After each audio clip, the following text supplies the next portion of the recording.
a lot of people who stayed with narcissists end up getting serious illnesses behind it. They get post-traumatic stress like I do. Like, for me, it's not that bad. But every once in a while, I wake up with nightmares, based on stuff that I've been through with my narcissistic late wife. You know, there are other people who have been with narcissists, and they end up having like sort of, they develop chronic fear and anxiety, because they were with a narcissist, right? Their own immune system gets weak, causing them problems with their heart and their gastrointestines, right? They get ulcers and irritable bowel syndrome. Some people, I've read cases where people have decreased fertility rates because they were with a narcissist before. There's I've read instances where people had chronic fatigue, type 2 diabetes, accelerated aging. For me, I've aged. If you compare me to any normal person of my age, and you see the deep circle on my eyes under my eyes, which never seem to go away. I've lost all my hair. Hair loss is very common among men who've been with narcissistic women, right?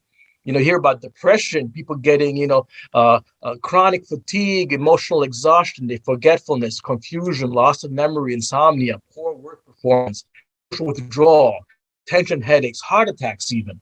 These are things that are your health, your well-being. Do you want to acquire these just because you decide to stay with a narcissist?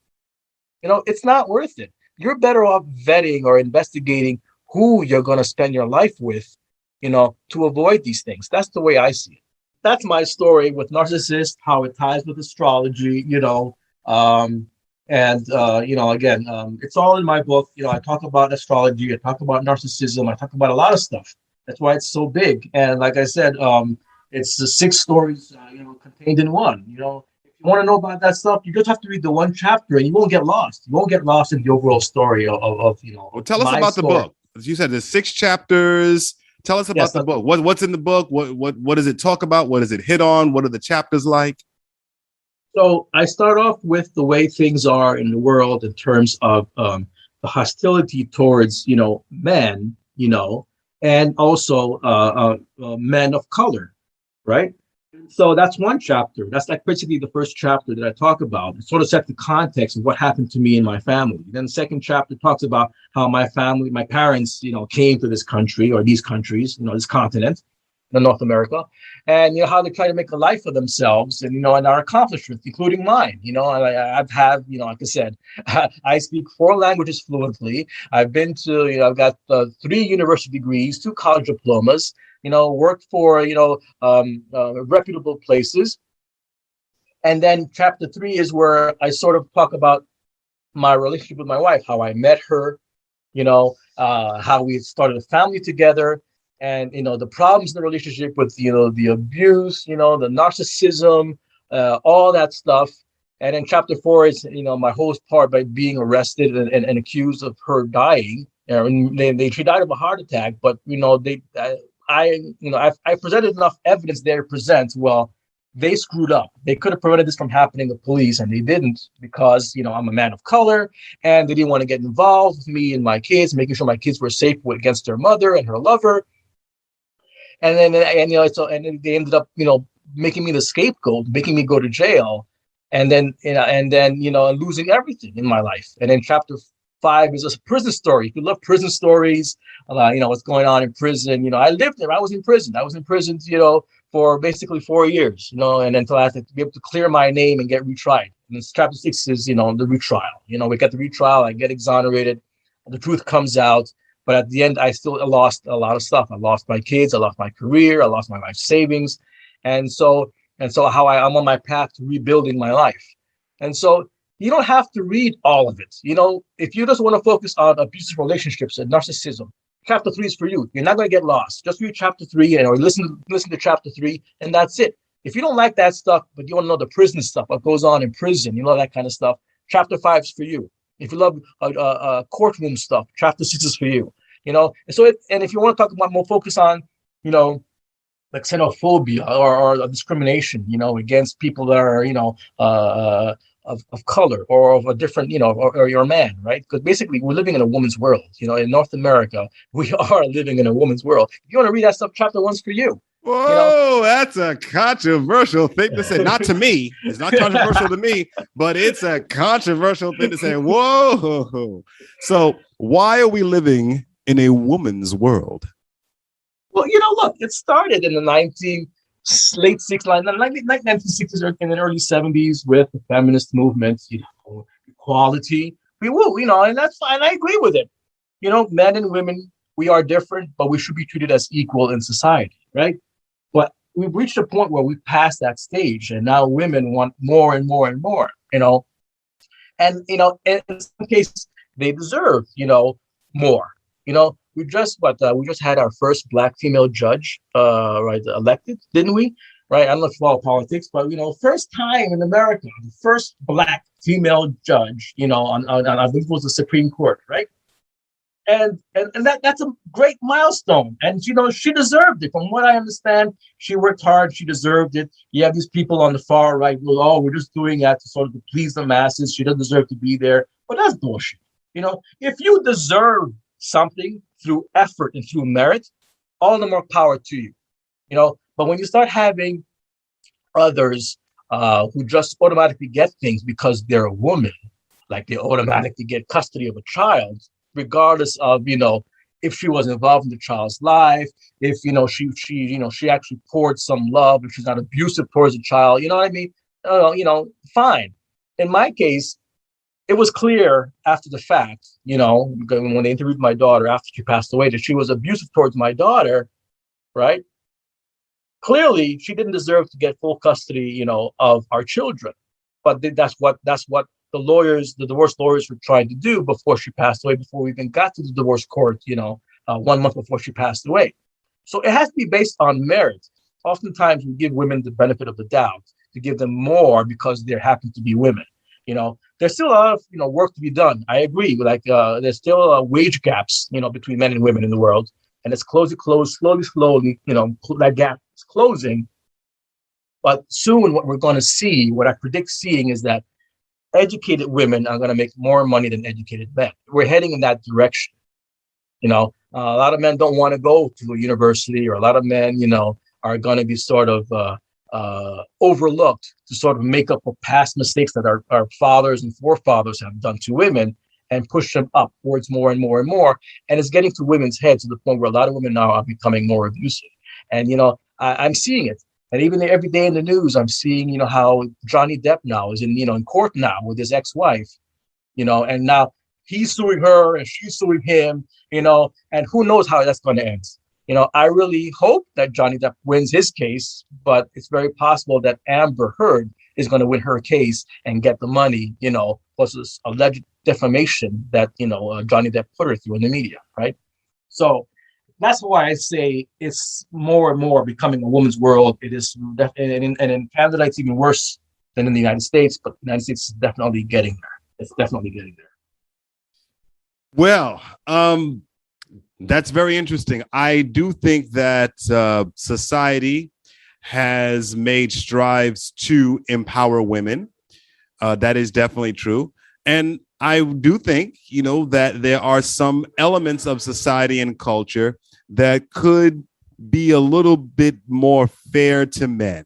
The society is geared towards women's behavior. And they increasingly view men's behavior as bad or disorderly, when it's not. It's just a different set of things that men need. Education definitely has slanted towards women as far as behavioral concerns are concerned. There's a whole bunch of things that are going on with that. And so that's interesting that you should say that. But where can people get your book and read more about you, your website, your book? What's going on with that? So my book, in all formats, whether it's Kindle, soft cover, hardcover, audiobook, they're all available on Amazon. I do have a website, and we can link you to other places other than Amazon that sell them, right? So Barnes & Noble website has it. The Indigo chapters has it. Kobo has it. And again, available in all the formats. It got very good reviews. It got very good reviews. It got I think 4.3 stars out of 5. And the only reason why I sort of lost the point 7 points is because it's very long. It's over 700 pages. But like I said, I wrote the book in a way where you don't have to read from beginning to end to understand what's going on. You can jump right to chapter 3 to the juicy stuff about, my marriage with a narcissist wife, and her cheat. Most narcissists, by the way, cheat. About 9 out of 10 of them will cheat on their partner because, again, they're looking for that validation and admiration for somebody else. So that's why she cheated, not because, a lot of people in jail asked me, oh, maybe because you weren't able to please her. That wasn't the case because about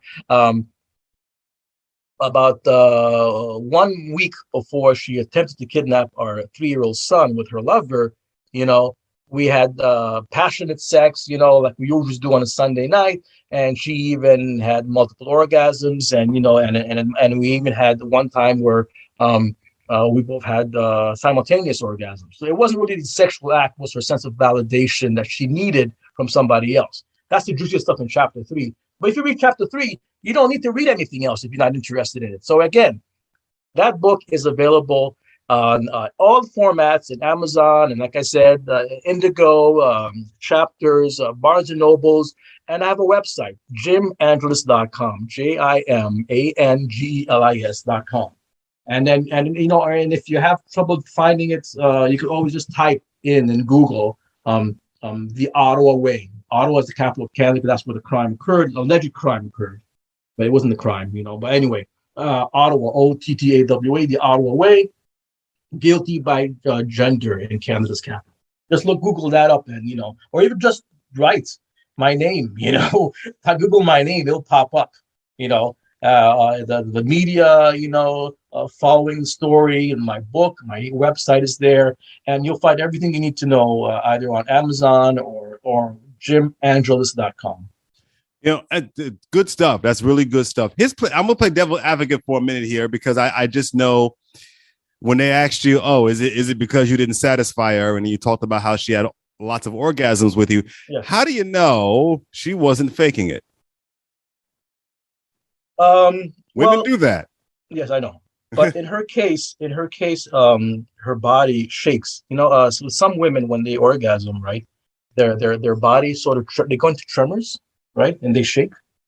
And that's something that you can easily fake, right?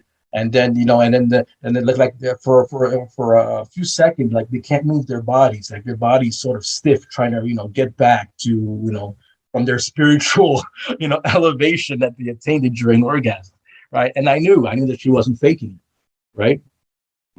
Some women don't have that. Some women don't show that. They don't go into tremors, or they don't go. Their bodies don't shake. Some women, from what I've read, they're called squirters, right? They sort of ejaculate fluids, right, from their vagina. Now, that wasn't the case with my wife, but I had a case where I had a partner, another partner, who did that. And so, and for the most part, if they don't have that, you just have to take their word for it. If sometimes they fake it because they're tired, they just want to end it all. You know what I mean? They're, oh yeah, I can't get us. Let's call it a night. Let's call it a day, whatever. And it's just something that women can get away with, but men can't. But you know what? Men can fake it too. Men can fake orgasms too. Okay, I've heard it done. Well, actually, speaking of men faking orgasms, you can have, because people think that men can't fake orgasms because you come, but you can have a, what do they call it? They say non-ejaculatory orgasm as a man. That's right. So you can get yourself to the point where you can experience orgasmic like things, but without coming. So you got to train yourself how to do that. Maybe we'll do a show on that one day. Train you as a man how to have orgasms without ejaculation. Hey. And there's also other things that you can do to elongate your ejaculation, the orgasm itself, even when you're ejaculating. So whether it's with yourself or with a partner. But anyway, yeah. Cool. All right. Well, that is the website with jimangelis.com. Go ahead and get to that website, and this is great, man. This is thank you for appearing once again. You'll probably be back again. Yeah, anytime you want me back, I'm back. Everybody back again. Yeah. All right. Well, that's what's up. Thank you for coming on the program once again. This is an interesting story. This whole thing with you and her and everything else that's happened is a very interesting story. All right. Cool. Thank you, sir. Thanks a lot, Dennis. Always a pleasure to be on your show.